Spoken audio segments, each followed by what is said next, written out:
Bienvenue à Catastrophe Naturelle TV. Pour un autre reportage aujourd'hui, je vais vous parler du volcan de Nyiragongo, qui se situe derrière moi.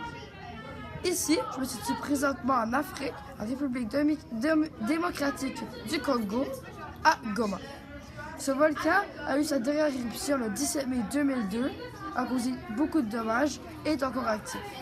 Je vais vous laisser le scientifique volcanologue Xavier Desjardins vous en parler un peu plus. Merci Lloyd. Maintenant, nous allons parler de la formation du volcan. Vous voyez deux plaques tectoniques, ils rentrent en collision et descendent. La chaleur va monter, donc le magma va monter et va faire une sorte de chambre. Après ça, après des millions d'années, la chaleur va être plus grande et les métaux vont monter et ça va faire du magma qui va sortir de ce trou-là. De la faille, comme on dirait. Maintenant, nous allons rejoindre Naïl parce qu'il y a des questions pour moi. Xavier, comment explique-t-on la création de la faille? Et pour vous parler de la faille, nous allons aller dans mon laboratoire. La faille a commencé sur un gros plateau. Avec la chaleur, a fait pousser une sorte de montagne. Cette montagne-là, à cause du magma, va faire sortir de la lave par le trou. C'est ce qui va créer le volcan. Maintenant, passons à une pause publicitaire. Bonjour, aujourd'hui nous allons parler du géologue. Le géologue est investigateur, réaliste et conventionnel.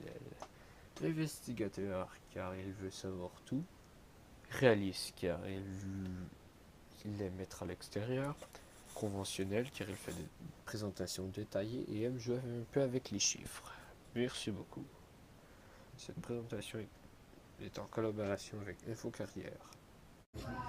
Alors, nous sommes de retour avec le pompier de Goma, Damien. Bonjour Damien. Bonjour. Alors, comment est-ce que vous faites pour éteindre des feux ou contenir une catastrophe naturelle comme une éruption de volcan? Ouais, premièrement, nous, on doit éteindre les feux si la lave elle arrive dans la ville. Et nous, on doit éteindre les feux parce que sinon, les maisons vont brûler et peut-être qu'il y a des personnes qui ont plus d'argent pour en acheter. Alors, c'est une chose. Et aussi, deuxièmement, on doit empêcher les piétons qui veulent machin au marché, des volcans, prendre des photos des volcans, pour les empêcher parce qu'il y a des nombreux dangers. La lave, elle peut les approcher. Et aussi, tellement que c'est chaud, c'est comme un tsunami mais 20 fois plus. Et ils peuvent avoir des graves maladies, comme ils peuvent avoir des brûlures. Et c'est comme ça. Donc merci Loïc. Merci beaucoup. Merci Damien. Maintenant je vais. Bye bye. Vous pouvez aller travailler. Merci.